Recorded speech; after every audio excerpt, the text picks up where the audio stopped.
Have you ever wondered what's really pulling the strings when it comes to your energy, your mood, even your metabolism? Well, today we're going to pull back the curtain on one of the most powerful and honestly most misunderstood hormones in your body. Let's dive in.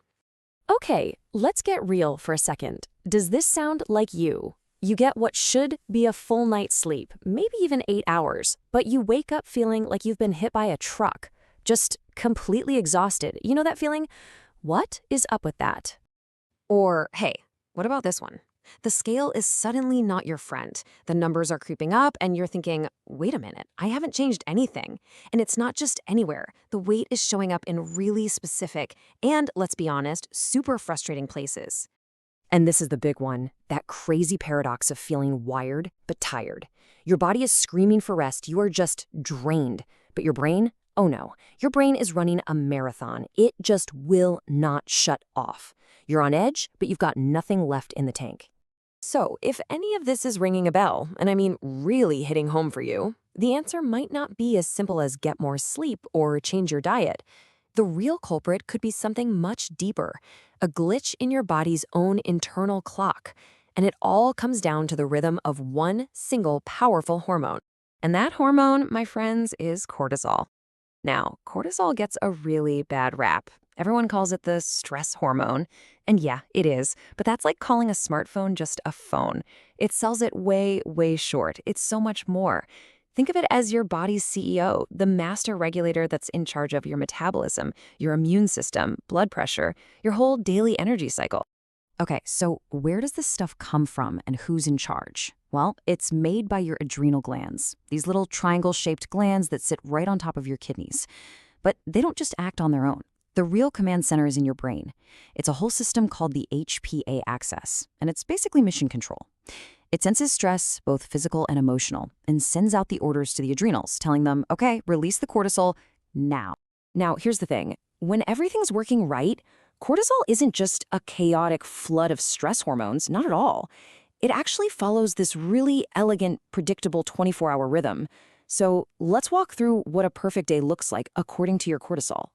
It's actually pretty amazing when you see it laid out. In the morning, around 7 to 9 a.m., your cortisol levels hit their peak. Bam! That's your body's natural alarm clock, literally waking you up and making you feel sharp and ready to go. Then, as the day goes on, those levels start to gently fall, giving you that nice, steady energy.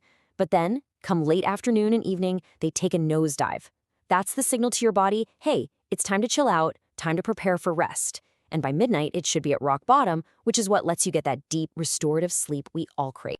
So you see, this is the key takeaway here. This rhythm is absolutely fundamental. It is your body's built-in clock for knowing when to have energy and when to rest. It's not just some random reaction to stress, it's a beautifully designed system. But what happens when that clock breaks? What happens when the rhythm gets shattered? Because let's face it, our modern lives can be a sledgehammer to this delicate system, and that can lead to some serious problems, either chronically high or dangerously low cortisol. Let's dig into what throws this whole thing off track. So what are the main culprits here? Well, number one with a bullet is chronic stress. It's like keeping the gas pedal floored 24/7. Your body is just stuck in emergency mode. But it's not the only villain in this story. Lousy sleep, being sick, even some medications like steroids, they can all hijack this natural rhythm and push your body into a really unhealthy pattern. And when that rhythm stays broken for a long time, you can end up at one of two pretty serious extremes. On one end of the spectrum, you've got chronically high cortisol.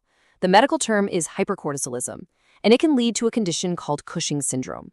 Then, on the complete opposite end, you've got chronically low cortisol. That's called adrenal insufficiency, and it can lead to something called Addison's disease. And I really want to emphasize this. We're not just talking about feeling a little stressed or a bit tired. No, these are two distinct, serious medical conditions. They need a proper diagnosis from a doctor and a real management plan. This is way beyond just feeling a little off. All right, let's talk about the high cortisol side first. When your levels are stuck in the stratosphere, it can cause some really noticeable changes.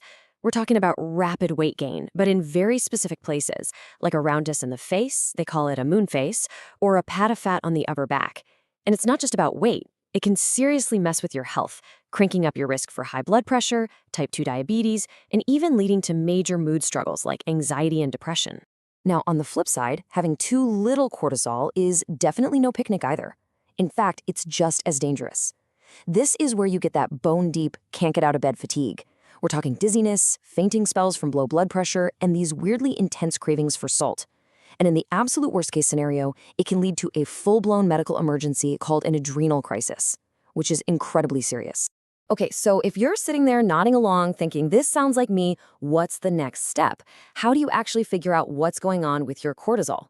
Well, the answer is testing. But, and this is a big but, it's not about just any random test. It's all about accurately reading your body's unique rhythm. And if you remember one thing about testing, let it be this. Timing is everything. Seriously, taking a single cortisol measurement at a random time of day, it's almost useless. It won't tell you the whole story. To get a true picture, you have to measure it at very specific points in that 24-hour cycle we talked about. So here's how it usually works. You'll do an AM test right in that 7 to 9 a.m. window. That's designed to catch your cortisol at its highest point. It's asking the question, is your body making enough cortisol to wake you up and get you going? Then you'll do a PM test, later in the day, to see if those levels are dropping like they're supposed to. That test is asking, is your body getting the signal to wind down and prepare for sleep? It's all about comparing the high and the low. Now, to get a result you can actually trust, there are a few simple rules you've got to follow. First, like we said, getting the timing right is non-negotiable. You have to do it at the correct time. Second, you absolutely must tell your doctor about every single medication you're on, especially anything like steroids, because they can totally throw off the numbers. And finally, try to avoid a super stressful event or an intense workout right before your test. You want to see your normal baseline rhythm, not a temporary spike caused by something else. So that brings us to the final question, and this one's for you to think about. Now that you know how this whole system is supposed to work, this elegant daily rhythm, and you see how easily it can get knocked off course, take a second and think about your own life. Is your daily rhythm working for you, or is it working against you? Because figuring that out might just be the most important step you can take for your health.